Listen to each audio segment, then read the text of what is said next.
avant qu'il n'y ait des églises édifiées aux confins du monde, avant que des missionnaires ne traversent les océans et plantent la croix sur des terres inconnues, avant que le nom spiritain ne résonne dans plus de 60 pays, il y avait un feu, le feu de l'esprit, et un jeune homme, porté par cet esprit, qui choisit de tout quitter, richesse, avenir, réputation, pour une seule chose, servir Dieu à travers les pauvres. C'est là que commence l'histoire des spiritains.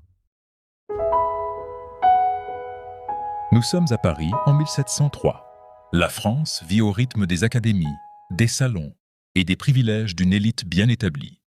Au cœur de cette société brillante, un jeune homme de 24 ans, Claude-François Poulard des Places, fils de la noblesse bretonne, s'apprête à bouleverser sa destinée. Brillant étudiant en droit, promis à une carrière prestigieuse, Claude découvre, au contact des pauvres et des jeunes séminaristes sans ressources, un appel plus fort que l'ambition.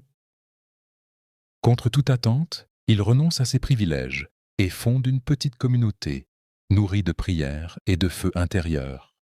Ainsi naît la congrégation du Saint-Esprit.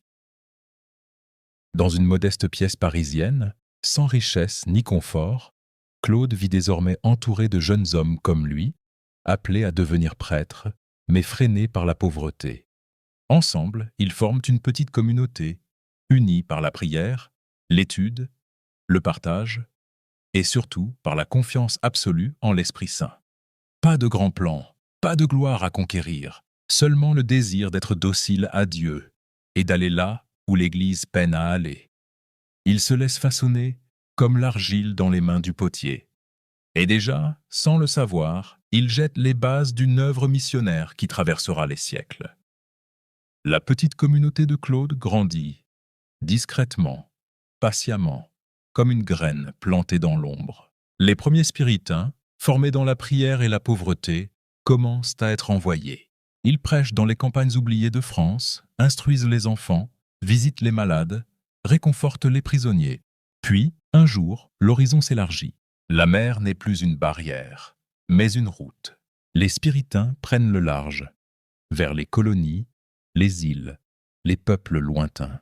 Là où le clergé est absent, où la misère est profonde et où l'Évangile n'a jamais été annoncé, ils répondent « Nous irons ».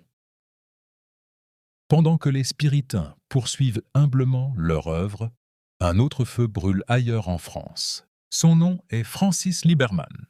Fils d'un rabbin, converti au catholicisme après une intense recherche spirituelle, Libermann connaît la souffrance, la maladie, l'exclusion, la solitude. Mais dans cette fragilité, Dieu façonne un cœur missionnaire d'une profondeur rare. Il fonde une congrégation tournée vers les esclaves affranchis, vers l'Afrique oubliée, vers les âmes blessées par l'histoire. Francis Libermann n'était pas un conquérant. Il formait ses missionnaires non à imposer, mais à écouter, à aimer, à s'effacer pour laisser passer l'esprit. À chacun, il répétait cette parole devenue emblème.